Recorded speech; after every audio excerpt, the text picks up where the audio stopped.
I did not mean to listen.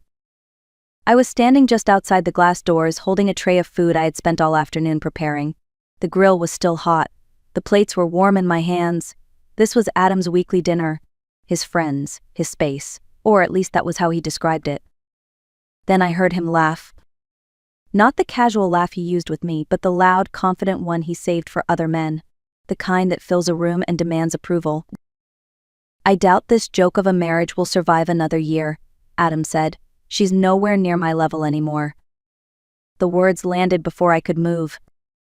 Inside the backyard, his friends leaned back in their chairs, glasses raised. Someone clapped. Someone laughed harder than the rest. I saw nods, agreement, pride. They were sitting on furniture I chose, eating food I paid for, drinking wine I had been saving. And they were celebrating my replacement? For a few seconds, I stayed perfectly still. My body felt frozen, but my mind was painfully clear. I watched Adam accept their approval like a reward. I watched him glow as if he had finally said something brave instead of cruel. No one noticed me yet. That was the part that hurt most, not just the insult but how comfortably it lived in the room. This was not a slip. This was rehearsed, repeated, validated. I realized then that this was not about a bad night or a careless comment. This was how he spoke when he believed I was not listening. This was who he was when he thought he was safe. I set the tray down quietly. I did not cry. I did not interrupt. I did not storm in demanding explanations. I simply stood there long enough to understand one thing. This marriage was already over. The only question left was how long I was willing to pretend I did not know it. Before that night, people often described me as lucky. Lucky to have a successful company. Lucky to have a husband who was charming in public. Lucky to live the life everyone assumed was easy. What they never saw was how carefully I made myself smaller. I built my business from freelance work at a kitchen table, long before Adam ever talked about being an entrepreneur. When the company started growing, I handled the contracts, the clients, the late nights. Adam handled the stories, the ideas, the dreams that never quite made it past the talking stage. Every time one of his ventures failed, I absorbed the loss quietly. I told myself marriage meant patience. I told myself support was love. I told myself success was something we shared, even when I was the only one earning it. When my income surpassed his, I stopped mentioning numbers. When clients praised my work, I redirected credit. When he joked about being the visionary, I smiled and let him have it. Because protecting his ego felt easier than confronting the truth. I became the calm one. The reasonable one. The one who kept things running while pretending not to notice that the balance was gone. Friends would say, "You're such a strong couple." What they meant was I was strong enough for both of us. And I accepted that role without question. Until the night I heard my marriage described as a joke. Standing outside those doors, I understood something with terrifying clarity. I had not been unlucky in love. I had been loyal to someone who quietly resented the life I built. And once I saw that, there was no going back. I did not rehearse what I was about to say. There was no dramatic build-up, no speech forming in my head, just a calm certainty settling into my chest as I pushed the glass door open. The laughter stopped instantly. Adam turned toward me first, his smile still half-formed, frozen in the space between confidence and shock. His friends followed, eyes darting, glasses lowering, bodies stiffening like children caught doing something they knew was wrong. I stepped inside and set the tray down on the table. "Why wait a year?" I said, my voice steady, almost polite. "Let's end it tonight." No one spoke. Adam opened his mouth, then closed it again. The version of him that knew how to talk his way out of anything suddenly had nothing prepared. I did not accuse. I did not ask questions. I did not demand an explanation I already had. "I wouldn't want you trapped in a marriage you clearly don't respect," I continued, "especially with someone so far beneath your level."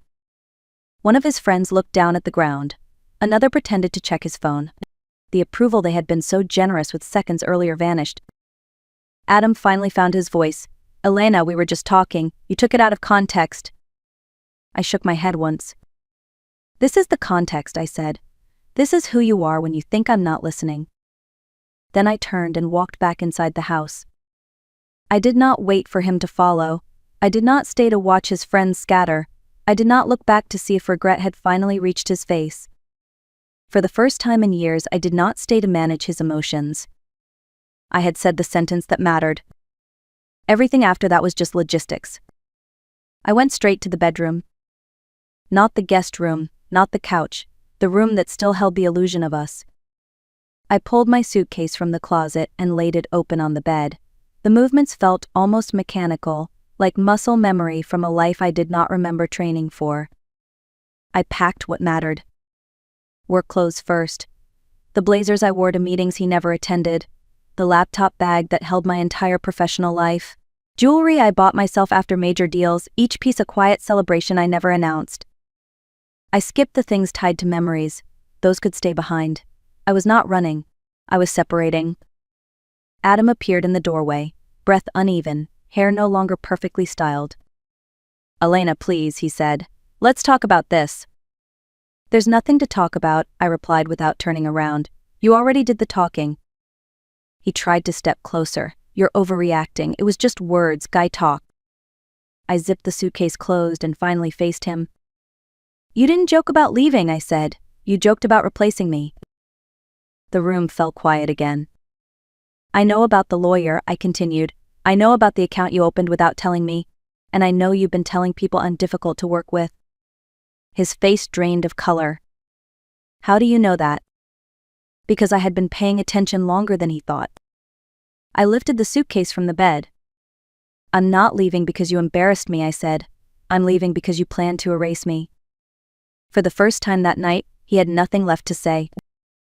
And I realized something else in that silence. I was not packing in grief. I was packing in clarity. I had just zipped the suitcase when my phone vibrated. One message, unknown number. "Check your husband's Thursday nights, you deserve to know what he's been planning."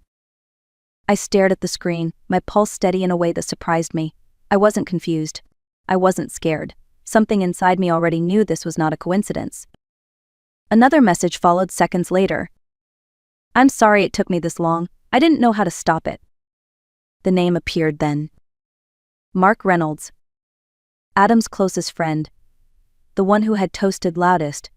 The one who had looked away when I spoke. I stepped into the hallway to take the call. Mark's voice was low, tight, like someone holding their breath. "Elena, I know this is the worst possible timing, but you need to hear this now." "Say it," I said. "What you heard tonight wasn't a joke," he said. "It was part of a plan." The word plan landed hard. For months, he continued, those Thursday nights weren't dinners, they were strategy meetings.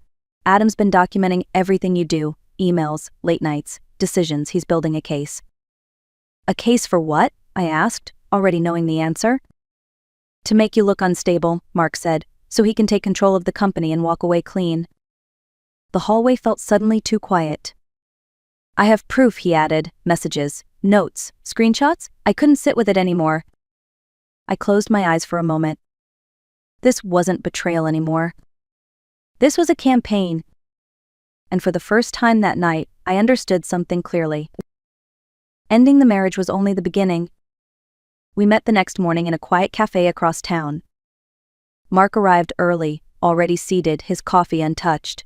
He looked smaller than he had the night before, like the confidence he wore so easily around Adam had finally cracked. "There's a name for it," he said before I could sit down. "Adam called it Project Smokescreen." I didn't react. I just waited. "He said if he controlled the story, he could control the outcome," Mark continued. "That if people believed you were unstable, emotional, difficult, no one would question why he took over."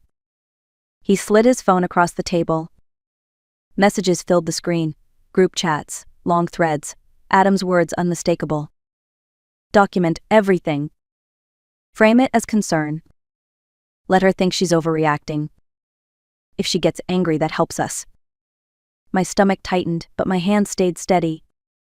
"They planned it like a business launch," Mark said quietly. "Roles, timelines, talking points. Every Thursday night, Adam would update us, what you said that week, how you looked in meetings, who noticed you working late." I scrolled further. Notes about my tone in emails. Photos taken through office windows. Conversations rewritten to sound threatening or erratic. "He said you were changing," Mark added. "That success had gone to your head. that you needed to be managed before you destroyed everything. I looked up at him. And you believed him? At first I thought he was venting, he admitted. Then it became clear he wasn't angry. He was methodical. My coffee went cold between us. He wanted to leave you, Mark said, but not empty-handed. He wanted the company, the reputation, the sympathy. He wanted to walk away looking like the reasonable one. I leaned back in my chair, breathing slowly. This wasn't cruelty born from emotion. This was calculation. And the others? I asked. They followed, Mark said, because it was easier than calling him out, because no one wants to believe their friend is capable of something this ugly. I stood, picking up my bag. Send me everything, I said. Every message, every note. As I walked out, one truth settled firmly in place. Adam hadn't underestimated me. He had mistaken my silence for weakness. And that was about to cost him everything. That afternoon, Mark sent the files. Dozens of them. I opened the first folder and immediately understood how deep this went. Legal documents, registration forms, a newly created company with a name just close enough to mine to cause confusion. Same industry, same language, same promises. Adam had been building a shadow version of my business. He said it was a backup plan, Mark explained over the phone, in case you didn't cooperate. Didn't cooperate, as if I were an obstacle instead of the foundation. I scrolled through timelines showing when the company was registered, when initial outreach emails were drafted, when talking points were prepared. It wasn't impulsive, it was paced, thought out, designed to activate the moment he painted me as unstable. There was more. A list of employees. Names, notes, weak points. Single parent, needs stability. Ambitious, wants promotion. Loyal to Elena, convinced carefully. I sat back in my chair, the room suddenly very still. They had studied my team like inventory. Adam wasn't just trying to leave me. He was trying to dismantle the life I built piece by piece and rebuild it in his image, with my people, my clients, my reputation stripped down and repurposed. For a moment, anger flared, hot and sharp. Then it passed. Anger clouds judgment, and I needed clarity. I called the only person who could hear this without flinching. My attorney. I did not cry on that call. I did not dramatize. I laid out facts the same way I would in a board meeting. There was a pause on the other end of the line. Then she said, "Do not respond to him, do not warn him, we move quietly from here." I looked again at the files, at the arrogance of assuming I would crumble before I could organize. Adam thought I would react emotionally. What he forgot was this. I built a company by staying calm under pressure. And this was just another crisis that needed solving. Diane Holloway listened without interrupting. Not once. I sat across from her desk, laptop open, folders neatly labeled, while she reviewed the evidence with the focus of someone who had seen every kind of deception and wasn't impressed by any of it. When I finished, she leaned back in her chair. "This isn't a marital disagreement," she said. "This is a coordinated attempt to remove you from your own company." Her tone was calm, almost clinical. She began outlining the steps with precision. Emergency injunction, temporary restriction of access, preservation of records, silence on all internal channels until legal protection was in place. "I do not respond to any accusations," she said. "Let them hang in the air, we'll answer with facts." I nodded, already shifting into execution mode. "Your husband believes emotional pressure will make you slip," Diane continued. "Men like this depend on reactions. You're not going to give him one." Before I left her office, she stopped me. "One more thing," she said. "People like your husband rarely act alone. Once pressure is applied, others will start talking." She was right. That night, my phone lit up with messages from numbers I hadn't heard from in years. Apologies wrapped in explanations, half confessions, quiet warnings. The silence around Adam was breaking. And while he was busy crafting narratives, I was doing what I had always done best. Preparing. Because the next move would not happen in a courtroom or a bedroom. It would happen in a boardroom. That night, I stayed alone in a hotel room downtown. The room was quiet in a way my house had never been. No voices, no tension hiding behind politeness. just silence and city lights outside the window. For the first time since everything began, the weight of it all finally hit me. I sat on the edge of the bed, still in my work clothes, staring at nothing. My hands trembled, not from fear but from exhaustion. 12 years of carrying more than my share had caught up with me in a single evening. I cried then, not loudly, not dramatically, just enough to let the pressure release. I cried for the version of myself who had confused loyalty with self-erasure. For the nights I worked late while telling myself his resentment was temporary. For every time I softened my success so he could feel taller. When the tears stopped, something else took their place. Focus. I opened my laptop and began preparing for the morning. Slides, timelines, revenue breakdowns. Every fact clean and undeniable. This was not about revenge. This was about truth. By midnight, the room looked less like a hotel and more like a command center. Notes spread across the desk. Files synced and backed up twice. Adam thought the next day would be about controlling the story. He was wrong. It was going to be about ending it. I arrived at the office before sunrise. The building was quiet, the kind of quiet that only exists before something irreversible happens. Security nodded as I passed. The cleaners waved. People who had seen me here at all hours over the years. People who knew who actually worked. The conference room lights came on one by one. I set up methodically. Financial records on one end of the table, client contracts on the other, a single screen at the front waiting for slides that would not flatter anyone. At 10 sharp, Adam walked in. He wore the confident expression I had seen 1,000 times, the smile that suggested control, the posture of a man who believed the room would bend for him. He began speaking before anyone else could. "I know there have been concerns about recent instability," he said, glancing briefly in my direction. "I want to reassure the board that I am taking steps to protect the company." That was when Diane stood. "We will not be discussing opinions," she said calmly. "We will be discussing evidence." The air shifted. I stood next and turned on the screen. The first slide appeared, messages, dates, his words. "Document everything. Frame it as concern. If she reacts emotionally, it helps us." Adam's face tightened. "These messages were taken out of context," he said quickly. "This is a personal matter being dragged into business." I clicked to the next slide. A revenue breakdown. 2 columns, my name, his name. Over 2 years, every major contract was attributed, negotiated, closed, managed. My column was full. His was empty. A board member leaned forward. "Adam," she asked, "can you identify a single account you personally secured during this period?" He opened his mouth. Nothing came out. I moved to the next slide. Client testimonials, emails praising leadership, strategy, execution, everyone addressed to me. Several mentioned tolerating Adam's presence only out of courtesy. The room grew colder. Then the final slide. The registration documents for the shadow company. Same market, similar name, planned outreach timelines. "This," I said evenly, "was designed to activate once I was discredited."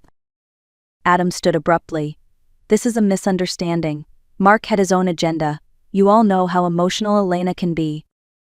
That was his mistake. One of the clients spoke then, calm, measured. "We have never considered Adam a decision maker," he said. "Elena is this company." Silence. The kind that swallows arguments whole. Adam sat back down slowly, his confidence gone, replaced by calculation that came too late. Diane closed her folder. "The board has everything it needs," she said. And in that moment the story Adam had spent months writing collapsed under the weight of the truth. Not with shouting. Not with drama. But with facts he could not outrun. Once the board meeting ended, the silence did not return. It cracked. Within hours, my phone filled with messages I never expected to receive, not from Adam but from the people around him. Wives, girlfriends, business acquaintances who had sat quietly in rooms where plans were made. One message came from Laura, the wife of one of Adam's closest friends. She wrote, "I've been listening to him come home and brag for months. I started recording because something felt wrong." She sent audio files, laughter, detailed explanations of how they planned to frame me. How confident Adam sounded describing my supposed breakdown. Another message followed from Emily, a woman I had met only twice at dinner parties. She attached screenshots, draft emails, lists of clients with notes about who would be easiest to manipulate, employees reduced to bullet points and vulnerabilities. It became clear this was not just about my marriage. It was a pattern. Men coaching each other on how to stay in control while appearing reasonable, teaching manipulation as strategy, calling it leadership. Diane reviewed the new evidence without emotion. This moves beyond civil disputes, she said. This becomes intent. And intent changes everything. I did not feel triumphant. I felt steady. Because when truth finally surfaces, it rarely arrives all at once. It comes in waves, carried by people who are tired of being quiet. Adam had built his plan in private. It was unraveling in public. And there was no way to stop it now. The divorce was finalized months later on a gray morning that felt quieter than I expected. No raised voices, no accusations, no last attempts to rewrite the past.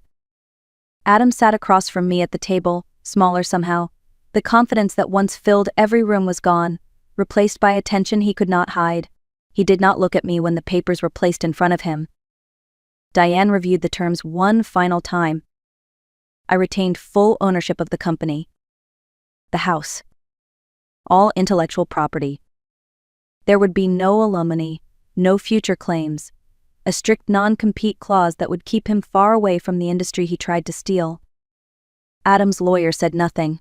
There was nothing left to negotiate. When it came time to sign, Adam hesitated.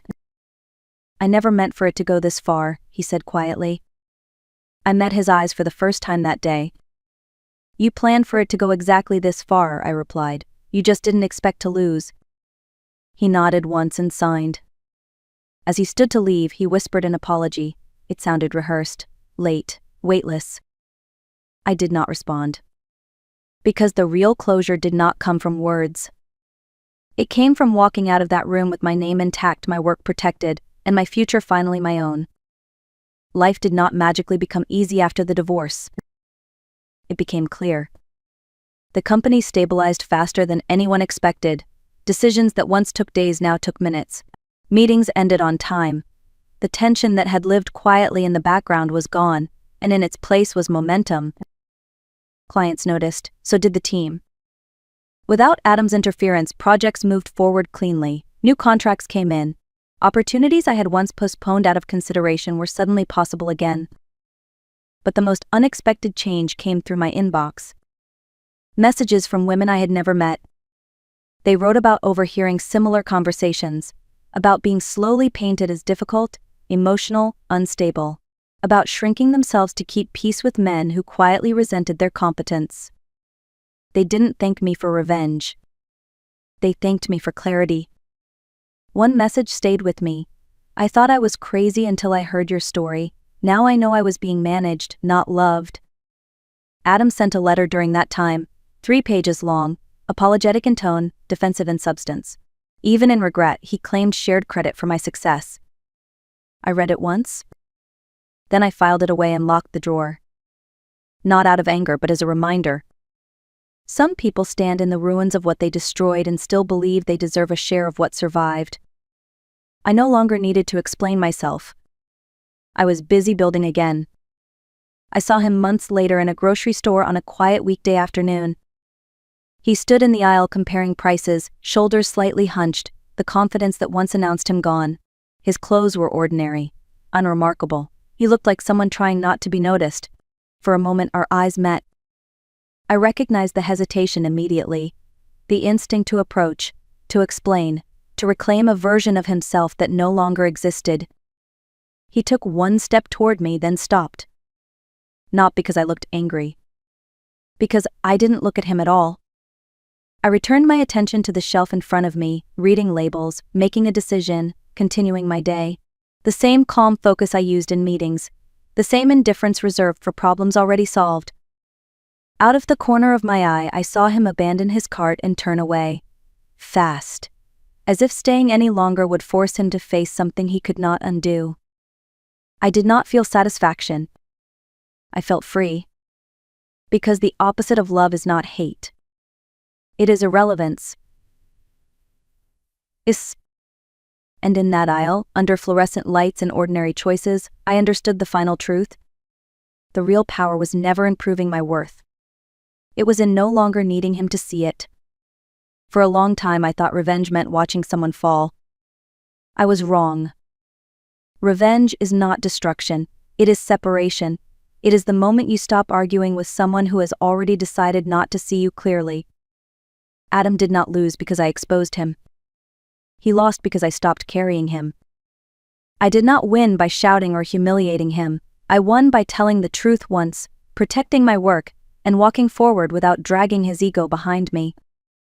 If there is one thing I want you to take from this story, it is this. Pay attention to patterns, not promises. Listen to how someone talks about you when they think you are not listening. And never confuse silence with peace. If this story felt familiar, you are not alone. Too many people are taught to shrink in order to be loved. Too many are told that endurance is the same as loyalty. It is not. If Elena's journey resonated with you, take a moment to like this video, share it with someone who might need to hear it, and tell me in the comments which moment stayed with you the longest. Subscribe to The Art of Revenge for more real stories about strength, boundaries, and quiet justice. Because the most powerful ending is not revenge. It is freedom.